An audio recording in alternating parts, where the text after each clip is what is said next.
الفاظ صرف بہانہ ہے، یہ اندرونی بندھن ہے جو ایک شخص کو دوسرے کی طرف کھینچتا ہے، الفاظ نہیں۔ ہمارا تعلق ایسے معاشرے سے ہے، یہاں ٹائم پاس کے لیے فیشنیبل محبوبہ اور نکاح کے لیے دیندار لڑکی کی ضرورت ہوتی ہے۔ اقتدار، طاقت اور دولت ملنے پر لوگ بدلتے نہیں بلکہ بے نقاب ہوتے ہیں۔ اچھے رشتے گھڑی کی سوئیوں کی طرح ہوتے ہیں، ملتے ہیں کبھی کبھار لیکن ہمیشہ ساتھ رہتے ہیں۔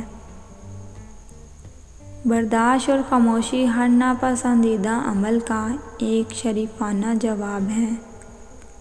اللہ پاک نے جن لوگوں کو تمہاری زندگی سے نکال دیا ہے ان کی فکر نہ کرو، اللہ وہ سب جانتا ہے جو تم نہیں جانتے۔ اللہ کی رضا میں راضی رہنا سیکھو، بہتر نہیں بہترین ملے گا۔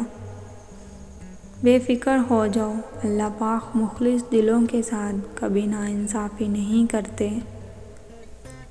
اگر آپ دنیا میں کامیاب ہونا چاہتے ہو تو پہلے ناکامی کا استقبال کرنے کا حوصلہ پیدا کیجیے۔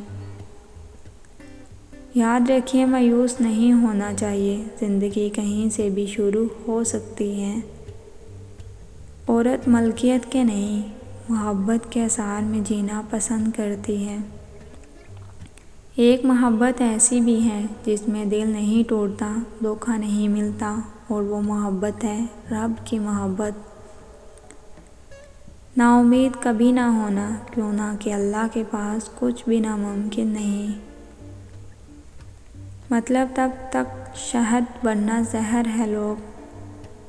جیسے چاند کا عکس بہتی ندی میں بہتا ہے پر اس کا حصہ نہیں بنتا، ایسے ہی نیک شخص کا وجود دنیا کی ندی میں بہتا ہے پر اس کا حصہ نہیں بنتا۔ بدترین خوشی وہ ہے جو کسی کو دکھ دے کر حاصل ہو۔ اکیلے رہنے کی عادت ڈالیں، کوئی ہمیشہ کے لیے نہیں رہتا۔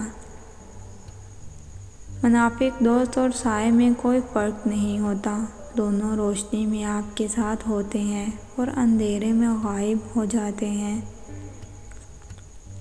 غلطی ہو تو مان لیں اور غلط فہمی ہو تو دور کر لیں، یہی اچھی زندگی گزارنے کا سلیقہ ہے۔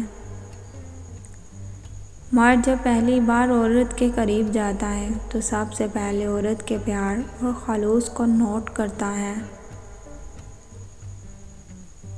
صبر کی انتہا دیکھنی ہو تو ایسے شخص سے ملو جس نے جدائی کو گلے لگایا ہو، یا پھر ایسے شخص کا انتظار کیا ہو جس کا آنا ناممکن ہو۔